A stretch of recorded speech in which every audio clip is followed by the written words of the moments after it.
Pernah nggak sih ngerasa kencan pertama itu rasanya lebih mirip kayak interogasi polisi daripada ngobrol santai? Tenang, kamu nggak sendirian kok. Hari ini kita bakal bongkar rahasia psikologis kenapa kenalan sama orang baru itu persis kayak ngupas bawang.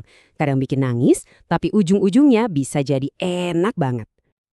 Kamu pasti tahu kan momen canggung itu, pas obrolan tiba-tiba berhenti, terus hening, cuma bisa senyum maksa sambil otak kita teriak, "Aduh, ngomong apa lagi nih?" Ya, kita semua pernah ngalamin itu.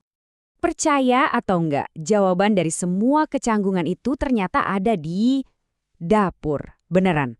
Menurut para ahli psikologi, kamu, saya, dan gebetan kamu itu pada dasarnya adalah sebuah bawang. Iya, bawang. Aneh kan? Tenang, ini bukan mau ngajak kamu masak kok.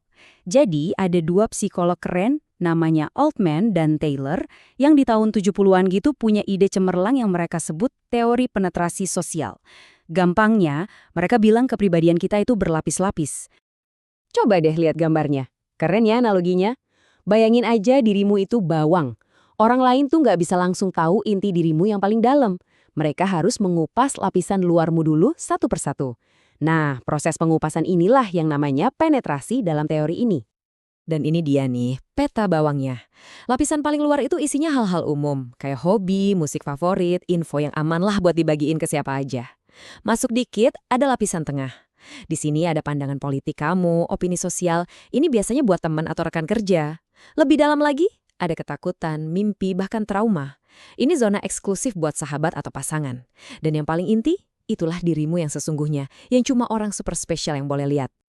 Nah, proses ngupas bawang ini ada tahapannya loh, nggak bisa asal tarik aja. Menurut Altman dan Taylor, ada 4 fase yang jelas dari cuma kenalan sampai akhirnya jadi belahan jiwa.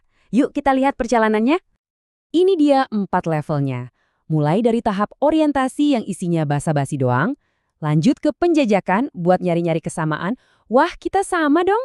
Terus naik level ke pertukaran afektif, di mana udah mulai berani curhat, sampai puncaknya di pertukaran stabil, di mana kalian kayaknya udah punya telepati. Oke, tahap 1. Orientasi. Ini level paling aman, paling dangkal. Topiknya ya seputar cuaca, macet di jalan, atau pertanyaan andalan. Aslinya dari mana? Kaku banget. Tapi ya mau gimana lagi, harus dilewati. Lanjut, tahap 2. Ini tahap tes ombak. Di sini kita mulai berani ngasih opini, ngelempar jokes, buat nyari-nyari apakah frekuensinya sama. Kalau nyambung, nah disitulah percikan-percikan asmara atau persahabatan mulai muncul. Selamat, kamu udah masuk level 3, pertukaran afektif. Di tahap ini udah nggak ada lagi tuh yang namanya jaim-jaiman. Kamu udah mulai berani curhat soal hal-hal personal, kayak bos yang nyebelin atau drama keluarga. Obrolannya jadi lebih jujur dan spontan. Dan ini dia puncaknya, pertukaran stabil. Ini level dewa, level telepati. Kalian udah bisa nebak reaksi satu sama lain tanpa perlu ngomong. Cukup dengan satu lirikan aja, kalian udah saling paham. Ini adalah wilayahnya sahabat sejati dan pasangan-pasangan goals. Oke, sekarang siap-siap ya. Di balik semua proses mengupas bawang yang kelihatannya hangat ini, ternyata otak kita itu dingin banget. Diam-diam, dia ngeluarin kalkulator dan mulai ngitung untung rugi. Yep, kita masuk ke bab matematika pertemanan. Nah, teori ini namanya teori pertukaran sosial. Gampangnya gini, kita itu bakal lanjutin sebuah hubungan kalau kita merasa lebih banyak dapat untungnya daripada ruginya. Sadis tapi masuk akal. Coba deh lihat perbandingannya. Di satu sisi ada imbalan, rasa bahagia, merasa didukung, bisa ketawa bareng. Di sisi lain ada biaya, drama, berantem, atau rasa lelah. Nah, otak kita secara nggak sadar itu nimbang-nimbang ini terus-menerus. Simple banget kan? Selama timbangan keuntungan lebih berat, kita bakal bilang, oke lanjut, mari kita kupas bawang ini lebih dalam. Tapi kalau biayanya yang lebih berat, ya siap-siap aja hubungan itu berakhir. Tapi tunggu dulu, teori ini kan dibikin tahun 70-an, zaman dimana swipe right itu mungkin cuma gerakan buat musir nyamuk. Pertanyaannya, apa teori bawang ini masih relevan di era Tinder, Bumble, dan Instagram? Nah, ini dia plot twistnya. Ini pertanyaan penting banget. Gimana cara kerja teori bawang kalau lapisan terluar yang kita lihat itu bukan penampilan asli, tapi profil online yang udah diedit Dan dipilih fotonya abis-abisan. Ternyata dunia online itu kayak jalan pintas dalam game hubungan. Profil kita itu lapisan luar versi polesan. Lewat chatting, kita bisa langsung loncat ke lapisan tengah, ngobrolin hal-hal yang lebih dalam tanpa basa-basi. Ini bisa menciptakan ilusi kedekatan super cepat, atau yang disebut koneksi hiperpersonal.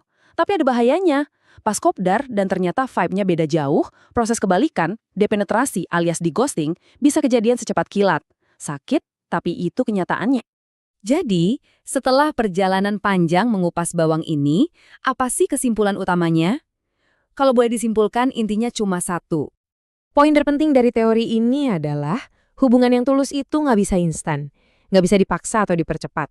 Prosesnya itu harus sabar, selapis demi selapis, dan yang paling krusial, harus datang dari kedua belah pihak. Jadi pertanyaan terakhir buat kamu renungkan. Di dunia yang serba instan ini, seberapa cepat kamu mau dikupas atau mengupas orang lain? Mungkin jawabannya adalah dengan jadi sedikit lebih sabar dan menikmati tiap lapisan prosesnya, tanpa harus terburu-buru sampai ke inti. Terima kasih banyak udah nonton sampai akhir. Kalau penjelasan ini bikin kamu jadi aha, jangan lupa dukung channel Belajar dengan klik like, share, dan subscribe ya, biar kita makin semangat bikin konten-konten kayak gini. Semua sumber yang saya pakai ada di deskripsi di bawah. Sampai ketemu di penjelasan berikutnya.